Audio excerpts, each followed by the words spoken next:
Sometimes, when we open internet, it seems like every second article and every second video on YouTube is about willpower.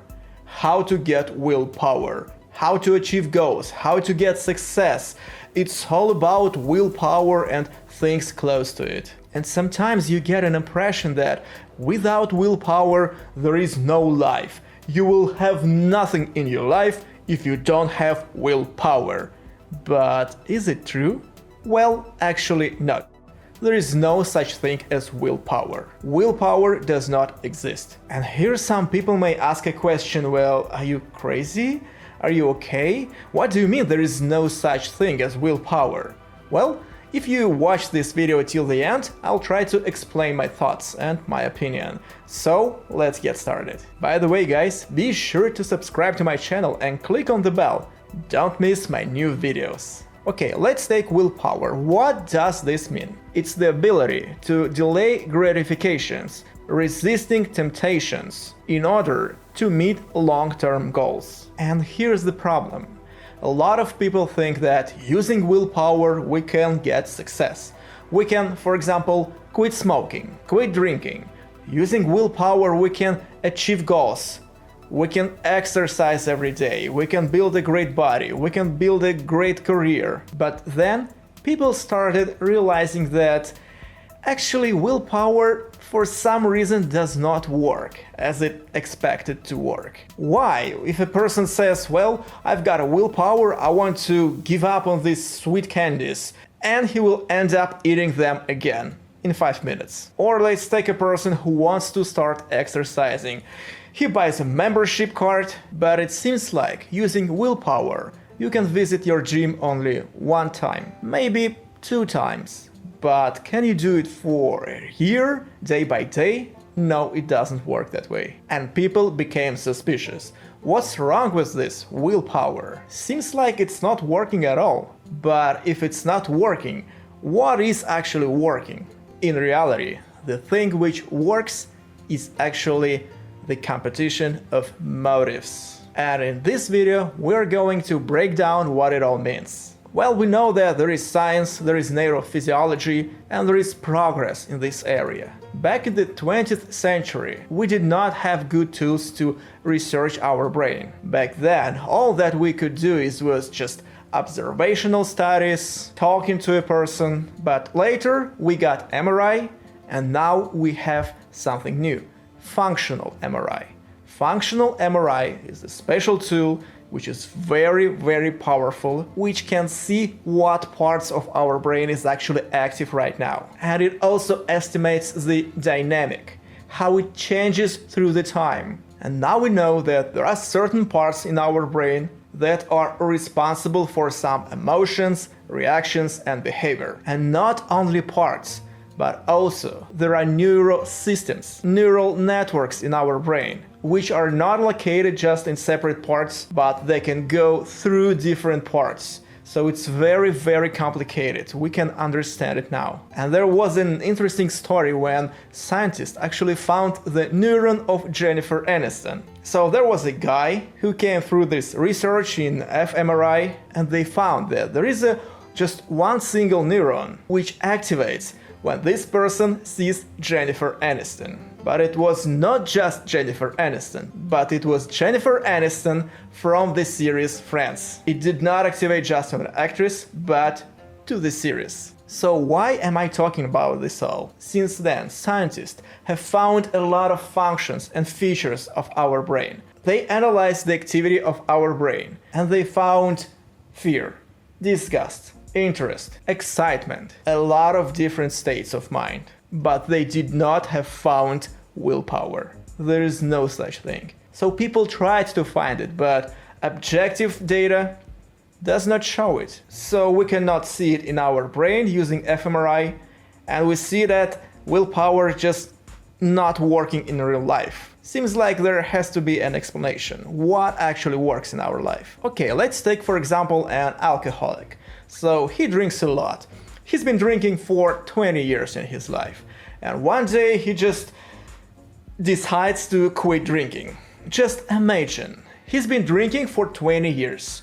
how much experience he had, how many stories associated with this experience, how many people, how many memories. And let's put all this background on the scale. On the other scale, simple message of willpower.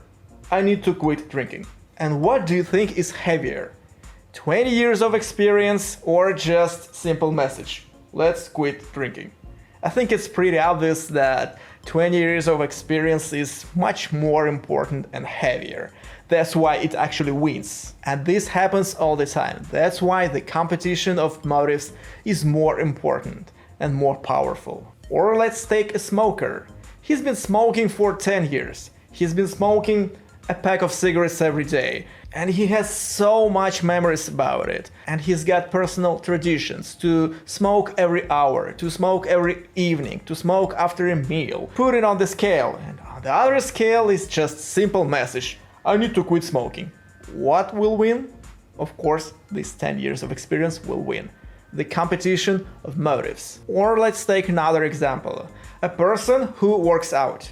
He works out every day. He's been doing it for years and he likes it, he enjoys it. Does he really go on just using willpower?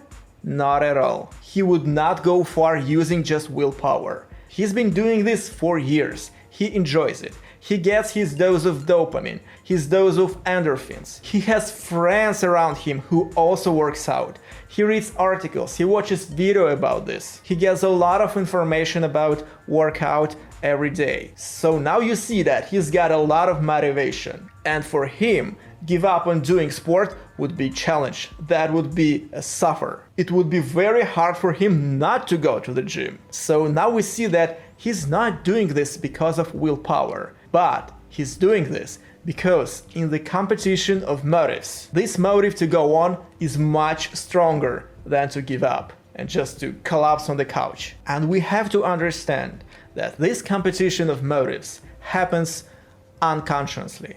Okay, so now you may ask me, well, do we have to give up using this word?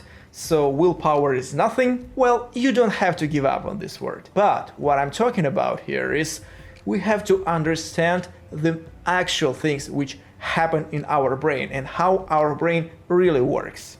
And what is actually willpower? Willpower, it's a short-term story. Let's take a person who decides to lose weight. And he decides to quit on all this sugary stuff. And then he sees a very, very nice looking cake. And he wants to grab it. He still might use his willpower just for 5 minutes, just to say himself, okay, stop, walk away, go to another room, don't take a look at this cake, and just think about something else, change your focus. But using this willpower will only help for short-term story, just for several minutes.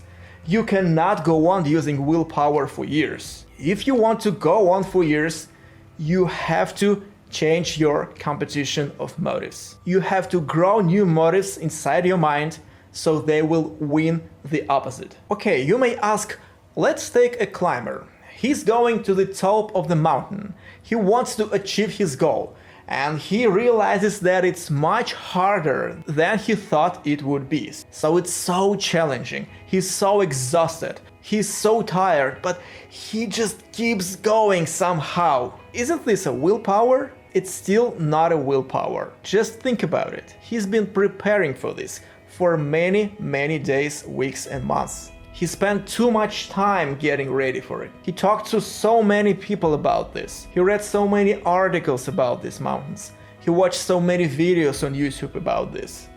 So he was growing his motives inside of his head. And now, in this competition, these motives win. So he goes on these motives, not on willpower. Okay, and now the most important part. What can we actually do in our life? What would be the practical recommendations? Every time you want to develop a new good habit or quit a bad habit, do not rely just on willpower. Just forget about it. You have to establish and grow new motives that will win in competition. So if you want to quit smoking, start reading articles how bad it is.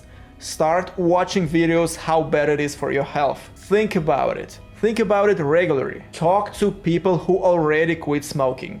and who did it successfully. Not 8 times, but just who did it and finished. The more you get into this topic, the stronger your motives are.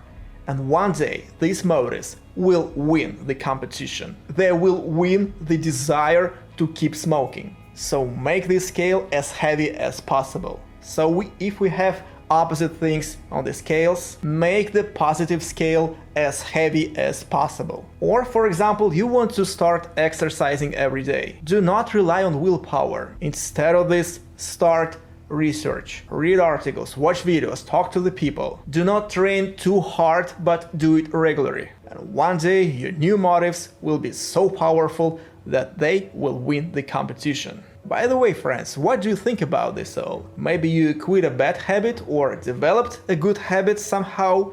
Share your experience with us in the comments. That'll be interesting. And now I highly recommend you to watch my other video, where I talk about our brain, how it works, and how it actually makes decisions. This video is very important and interesting. The link to the video just appeared on your screen right here. Be sure to check it out. And if you enjoyed this video, then please hit the like button and subscribe to my channel. And I'll see you on this video about our brain. Take care.